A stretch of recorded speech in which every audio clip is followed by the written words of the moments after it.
सबसे पहले तो मैं आज जाट धर्मशाला पलवल में जो 36 बिरादरी सर्व समाज का भाईचारा स्नेह मिलन का कार्यक्रम आयोजित हुआ है, उसके लिए समस्त जाट धर्मशाला के कार्यकारिणी का और पूरे पलवल ज़िले के और आसपास के इलाके के जो पाल की सरदारी, सभी 52 पाल और सभी हमारी पालों की सरदारी और आयोजक बंधुओं का और सभी महानुभाव जो उपस्थित हुए उनका बहुत बहुत आभार व्यक्त करता हूं कि उन्होंने एक बहुत ही पुनीत कार्य में अपना सहयोग दिया है और इस आयोजन को सफल बनाने का काम किया है। ये लगभग 7वां जिला हरियाणा प्रदेश में स्नेह मिलन का कार्यक्रम आज संपन्न हुआ है और एक बहुत चेतना अब हरियाणा प्रदेश के सर्व समाज में इस बात को लेकर के जगी है कि हम किसी के भी बहकावे में नहीं आएंगे और एक समाज दूसरे समाज के प्रति गलत प्रकार की टीका टिप्पणी छींटाकशी कोई करेगा तो अपने अपने समाज का नेतृत्व उसको निंदा करके उसको रोकने का काम करे और सर्व समाज का भाईचारा और बढ़े। और इसको लेकर के जो आवश्यक कार्यक्रम है वह अलग अलग स्तर पर और कार्यक्रम बढ़े, इसकी प्रेरणा लोगों को मिली है और लोग संकल्प ले रहे हैं। कैप्टन साहब, 2016 में जो जाट आरक्षण हिंसा हुई उसके लेकर के तमाम चर्चा यहाँ चली, आपने उन आरोपियों को माफ क्या कहना चाहोगे उसके बारे में?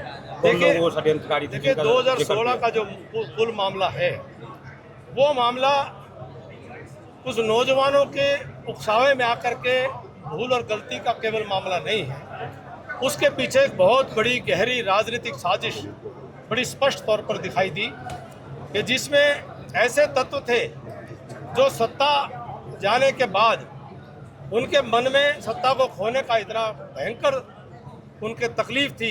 उन राजनीतिक लोगों ने भोले भाले नौजवानों को उन्होंने गलत दिशा में भड़का करके और पूरे हरियाणा को एक प्रकार से जलाने का काम किया। ये वो लोग थे जो आह्वान कर रहे थे कि उस इलाके में भी कीड़ी नहीं मरी, उस इलाके में भी जाम नहीं लगे, वो लोगों को भड़काने का काम कर रहे थे। और हरियाणा प्रदेश में किस प्रकार से आगजनी हो इसकी तैयारियां करके बैठे हुए थे। वो लोग भी इसके लिए कसूरवार थे जो इसको भड़काने के लिए 35 एक की तख्तियां उठा करके उन्हीं के वह साथी थे जो एक समाज को दूसरे समाज के खिलाफ खड़ा करने का काम कर रहे थे। तो समाज को तोड़ने का जिसने भी पाप किया परमात्मा भी उनको अपने सजा देगा, लेकिन जो केवल उकसावे में आकर के भीड़ का हिस्सा बने थे तो मैं ये मानता हूँ कि असली दोष तो षड्यंत्रकारियों का था और षड्यंत्रकारी कानून से भले बच जाएं लेकिन परमात्मा के न्याय के आगे उनको एक दिन झुकना ही पड़ेगा, उनके पापों की सजा उनको मिलेगी। मंत्री जी, आप भी एक राजनीतिक पार्टी से हो, अभी एक नई पार्टी आई है कॉकरोच जनता पार्टी, प्रोटेस्ट किया, मंत्री का इस्तीफा मांगा, शिक्षा मंत्री का, क्या कहना चाहोगे नीट को लेकर?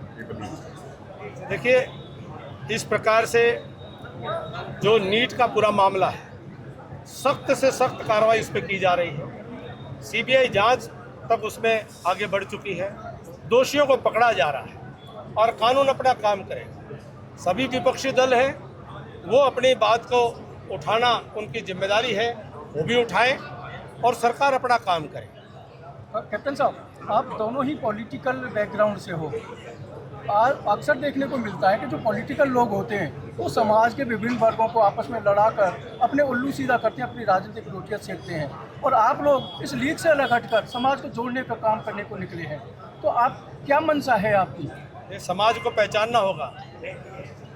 समाज अपनी नज़र पैनी करे कि जो अपनी कमजोरियां कमियों को छुपाने के लिए जातियों का सहारा लेकर के जातियों को आपस में लड़ाने का पाप कर रहे हैं।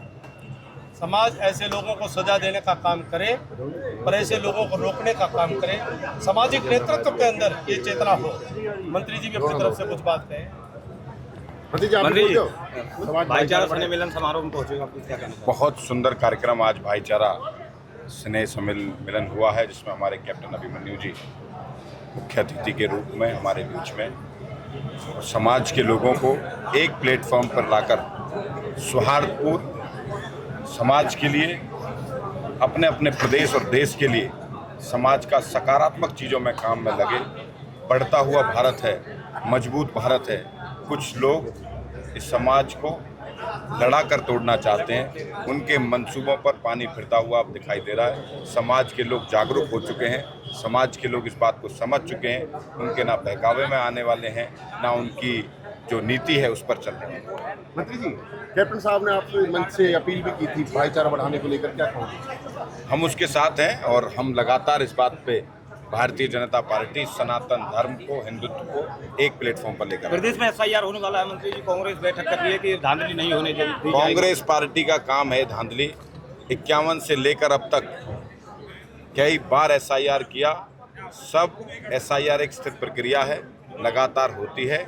ये कांग्रेस पार्टी भ्रम और झूठ फैलाकर राजनीति करना चाहती है, उस पर लोग समझ चुके, कोई राजनीति नहीं होती। ठीक है।